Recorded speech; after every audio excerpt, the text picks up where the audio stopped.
Assalamualaikum warahmatullahi wabarakatuh. Sebelumnya, perkenalkan nama saya Rahmatul Amal Yulia, NIM 2015052 dari kelas 3C BKPI. Tujuan saya membuat video ini adalah untuk memenuhi tugas UAS dari dosen pengampu saya, yaitu Ibu Dharma SPDI MPD. Video pembelajaran ini saya buat tentang tafsir Al-Quran yang ceritanya berkaitan dengan cerita Siti Maryam. Langsung saja penjelasannya. Kisah kelahiran Maryam terdapat pada surah Ali Imran ayat 36. Terjemahannya yaitu, maka tak kala istri Imran melahirkan anaknya, dia pun berkata, ya Tuhanku, sesungguhnya aku melahirkannya seorang anak perempuan, dan Allah lebih mengetahui apa yang dilahirkannya itu. Dan anak laki-laki tidaklah seperti anak perempuan. Sesungguhnya aku telah menamai dia Maryam, dan aku mohon perlindungan untuknya serta anak-anak keturunannya kepada pemeliharaan Engkau daripada syaitan yang terkutuk. Pendidikan dan kehidupan Maryam terdapat pada surah Ali Imran ayat 37. Terjemahannya ayat 37 itu adalah, maka Tuhannya menerimanya sebagai nazar dengan penerimaan yang baik dan mendidiknya dengan pendidikan yang baik, dan Allah menjadikan Zakaria pemeliharaannya. Setiap Zakaria masuk untuk menemui Maryam di mihrab, ia dapati makanan di sisinya. Zakaria berkata, hai Maryam, dari mana kamu memperoleh makanan ini? Maryam menjawab, makanan itu dari sisi Allah. Sesungguhnya Allah memberi rezeki kepada siapa yang dikehendakinya tanpa hisab. Terjemahan ayat 44. Yang demikian itu adalah sebagian dari berita-berita gaib yang kami wahyukan kepada kamu, ya Muhammad, padahal kamu tidak hadir beserta mereka ketika mereka melemparkan anak-anak panah mereka untuk mengundi siapa di antara mereka yang akan memelihara Maryam, dan kamu tidak hadir di sisi mereka seketika mereka bersengketa. Keutamaan Maryam dari wanita-wanita lain terdapat pada surah Ali Imran ayat 42, 43, dan 44. Terjemahannya adalah, dan ingatlah ketika malaikat Jibril berkata, hai Maryam, sesungguhnya Allah telah memilih kamu, mensucikan kamu, dan melebihkan kamu atas segala wanita di dunia yang semasa dengan kamu. Hai Maryam, taatlah kepada Tuhanmu, sujud dan rukuklah bersama orang-orang yang ruku. Yang demikian itu adalah sebagian dari berita-berita gaib yang kami wahyukan kepada kamu, ya Muhammad. Padahal kamu tidak hadir beserta mereka ketika mereka melemparkan anak-anak panah mereka untuk mengundi siapa di antara mereka yang akan memelihara Maryam, dan kamu tidak hadir di sisi mereka ketika mereka bersengketa. Dan juga terdapat pada surah At-Tahrim ayat 12, terjemahannya adalah, dan ingatlah Maryam binti Imran yang memelihara kehormatannya, maka kami tiupkan ke dalam rahimnya sebagian dari ruh atau ciptaan kami, dan dia membenarkan kalimat Robnya dan kitab-kitabnya, dan dia adalah termasuk orang-orang yang taat. Salah satu kisah dalam Al-Quran yang biasa kita jadikan panutan adalah kisah tentang Maryam alaihissalam, yaitu ibu dari Nabi Isa alaihissalam yang berasal dari keluarga Imran, keturunan Nabi Daud alaihissalam. Kisahnya dijelaskan secara jelas oleh Allah Subhanahu wa Ta'ala dalam Al-Quran. Berikut dengan menggunakan bahasa yang indah, Imran yang dimaksud dalam surah Ali Imran adalah Imran bin Bashim, bin Amun, bin Misha, bin Hizkiyah, bin Ahrik, bin Malfim, bin Azaziyah, bin Amshiyah, bin Yawushi, bin Ahrihu, bin Yazim, bin Yahpashat, bin Isha, bin Ayan, bin Rohba'am, bin Daud alaihissalam. Tetapi tidak ada perbedaan pendapat bahwa Maryam itu berasal dari silsilah Daud alaihissalam, yang ayahnya adalah Imran, sedangkan ibunya adalah Hannah bin Fakud bin Qabil yang termasuk salah seorang yang sangat taat ibadah. Ali Imran yang disebutkan dalam Al-Quran adalah bermaksud keluarga Imran. Ia mencakup tentang Imran, ayahnya Maryam, Hannah, ibunda Maryam atau istri Imran, Maryam dan Isa putra Maryam. Keluarga Imran adalah keluarga yang taat kepada Allah Subhanahu wa taala dan merupakan keluarga yang paling dimuliakan oleh Allah Subhanahu wa taala di antara kaumnya Bani Israel. Kemuliaan ini salah satunya tercermin bahwa namanya diabadikan oleh Allah Subhanahu wa taala dalam Al-Qur'an dengan nama Ali Imran. Berpuluh nabi dan rasul telah diutus dan berasal dari Bani Israel. Kemudian timbullah dari keturunan Bani Israel itu keluarga Imran. Di dalam Al-Quran ada tersebut 2 Imran, tetapi jaraknya lebih kurang 1800 tahun. Imran yang pertama adalah ayah dari Nabi Musa dan Imran yang kedua ialah ayah dari Maryam. Dan Maryam ini ibu dari Nabi Isa Al-Masih. Maryam adalah wanita suci yang dibimbing oleh Allah Subhanahu wa taala melalui Nabi Zakaria. Dia merupakan wanita pilihan Allah Subhanahu wa taala di antara wanita yang dikisahkan dalam Al-Qur'an. Selama dalam asuhan Nabi Zakaria, Maryam sangat jarang keluar. Bahkan bisa dikatakan tidak pernah keluar. Yang dia lakukan hanyalah beribadah, bersyukur, bersujud, berdoa, serta memohon ampun kepada Allah Subhanahu wa taala. Sesekali ia keluar tapi hanya untuk sekedar melihat keagungan ciptaan Allah Subhanahu wa taala di alam sekitarnya atau hanya untuk melaksanakan salat berjamaah. Maryam menyadari bahwa Nabi Zakaria sangat menjaga dan menyayanginya. Maryam pun merasa tenang, tentram, dan aman. Dia bersyukur karena Allah Subhanahu wa taala telah memilih Nabi Zakaria untuk menjaganya. Selain karena merasa aman, juga karena Nabi Zakaria sangat peduli akan pendidikan Maryam. Kecerdasan yang diberikan Allah Subhanahu wa taala kepada Maryam ternyata ditunjang oleh kepintaran Nabi Zakaria dalam mendidiknya. Ilmu pengetahuan membuktikan bahwa kehamilan itu disebabkan bertemunya sel telur perempuan dengan sperma laki-laki. Pertemuan itu terjadi dalam hubungan suami istri. Namun, keadaan Maryam menampi urusan itu. Urusan hamil adalah urusan Allah Subhanahu wa taala. Tak sekedar bertemunya 2 jenis sel yang berbeda itu, namun diperlukan izin Allah Subhanahu wa taala. Ini tentang sebuah keyakinan dan Maryam hamil atas izin Allah Subhanahu wa taala. Kisah ini adalah kisah nyata. Keutamaan Maryam dari wanita-wanita lain adalah hamil dan melahirkan seorang anak laki-laki tanpa adanya campur tangan orang lain, melainkan ditiup ruh dari Allah Subhanahu wa taala ke dalam rahimnya, seperti firman Allah Subhanahu wa taala Quran surah At-Tahrim ayat 12 di mana tadi sudah saya jelaskan terjemahannya. Dengan perantara Jibril, Allah Subhanahu wa taala mengutusnya kepada Maryam dalam wujud seperti manusia. Allah Subhanahu wa taala memerintahkannya untuk meniupkan ruh melalui lengan baju Maryam, lalu tiupan tersebut turun dalam dan masuk ke dalam kemaluannya.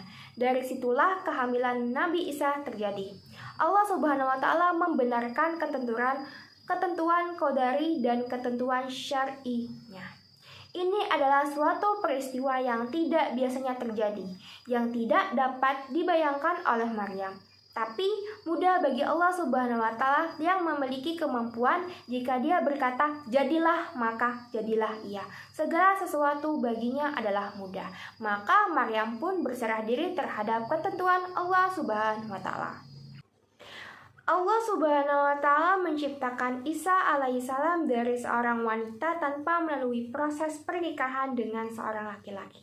Betapa sempurnanya, yang semuanya menunjukkan akan kesempurnaan kemampuan dan keagungan kekuasaannya. Tidak ada Tuhan selain Allah Subhanahu wa taala. Hari-hari berlalu, Maryam mengandung bayinya. Para ulama berbeda pendapat tentang lamanya kehamilan Maryam. Lalu ia menyisihkan diri dengan kandungannya itu ke tempat yang jauh.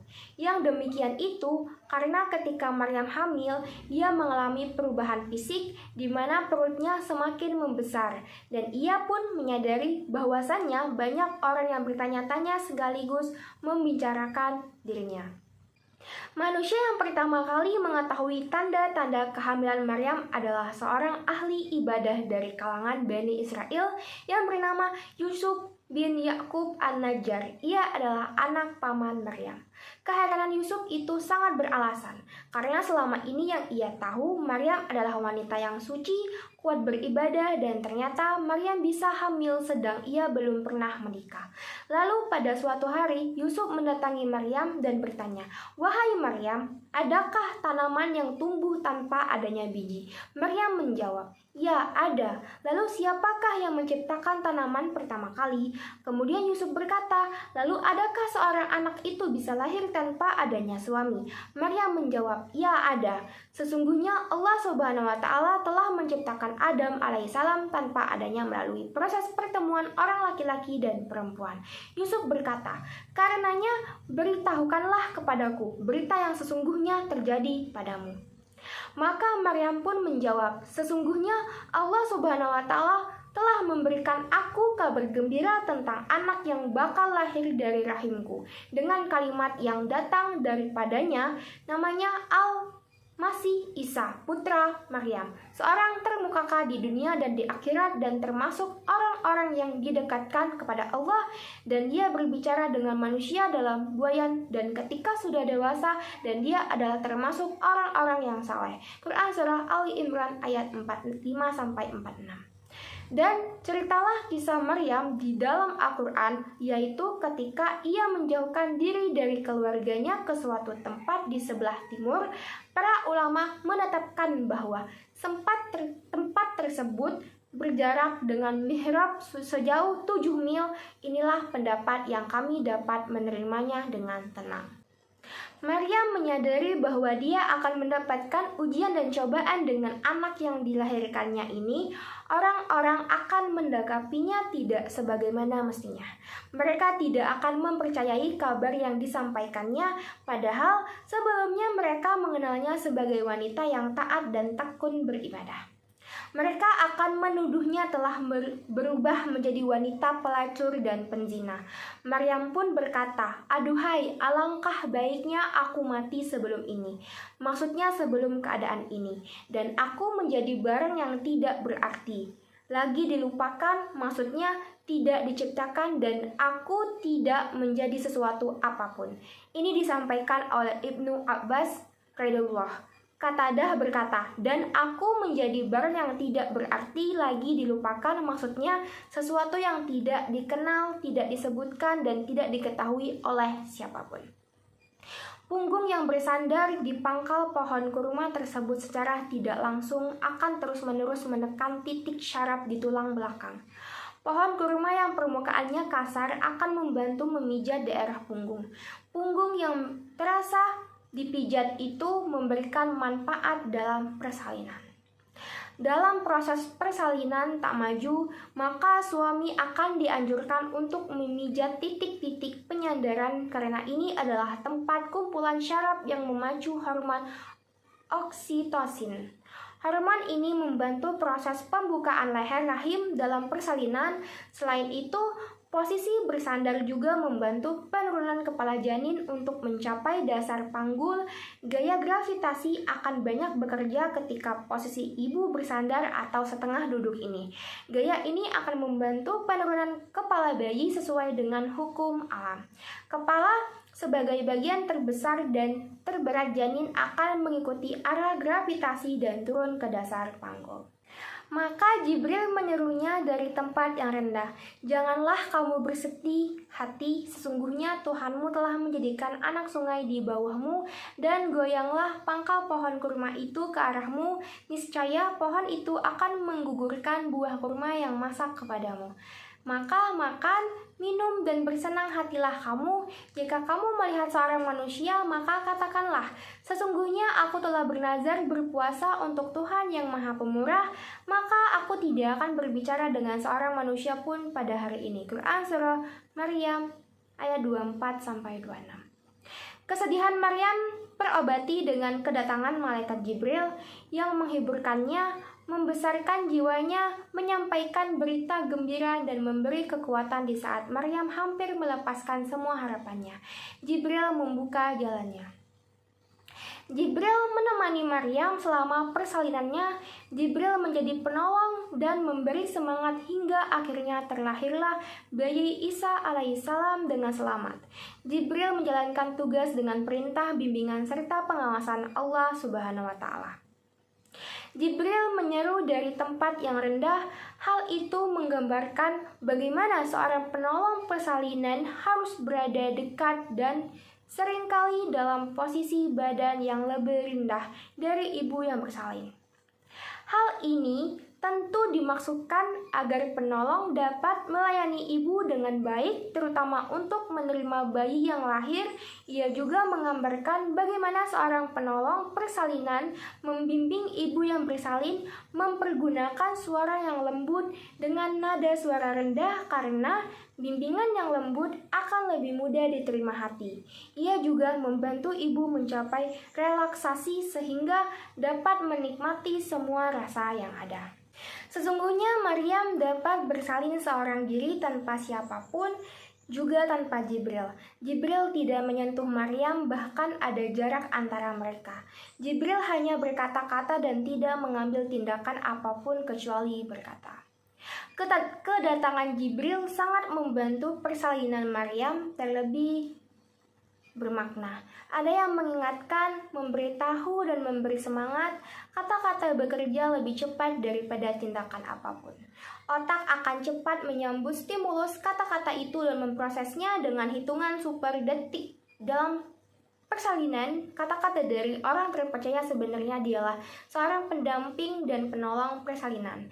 Dan itu telah dicontohkan Jibril pada persalinan Maryam. Isa alaihissalam ingin dijadikan oleh Allah Subhanahu wa Ta'ala sebagai tanda bagi manusia dan berbagai rahmat Allah Subhanahu wa Ta'ala kepada hambanya. Dia tumbuh dengan mendapatkan pengajaran kitab dan hikmah secara langsung dari Allah Subhanahu wa Ta'ala. Lalu dia diangkat menjadi rasul kepada Bani Israel, kelompok manusia yang selalu melakukan kerusakan di muka bumi hingga mereka berani membunuh para nabi, menghalalkan yang haram dan menggantikan kitabullah. Isa alaihissalam menjadi utusan Allah Subhanahu wa Ta'ala kepada Bani Israel, memperlihatkan kepada mereka mukjizat yang telah diberikan Allah Subhanahu wa Ta'ala kepadanya. Semua berhala yang disembah selain Allah Subhanahu wa Ta'ala di seluruh penjuru dunia tumbang karena kehadirannya di bumi.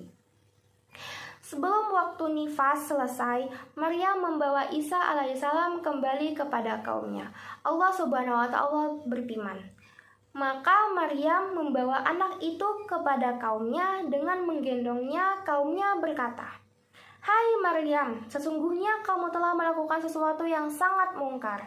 Hai saudara perempuan Harun, ayahmu sekali-kali bukanlah seorang jahat dan ibumu sekali-kali bukanlah seorang penzina." Maka Maryam menunjuk kepada anaknya. Mereka berkata, "Bagaimana kami akan berbicara dengan anak kecil yang masih di dalam ayunan?" Quran Surah Maryam ayat 27-29. Maryam mulai menemui saudara dan keluarganya. Mereka adalah keluarga orang-orang saleh. Ketika mereka melihat Maryam membawa seorang bayi, mereka menangis dan sedih. Mereka berkata, "Wahai Maryam, kamu telah melakukan sesuatu yang amat munkar."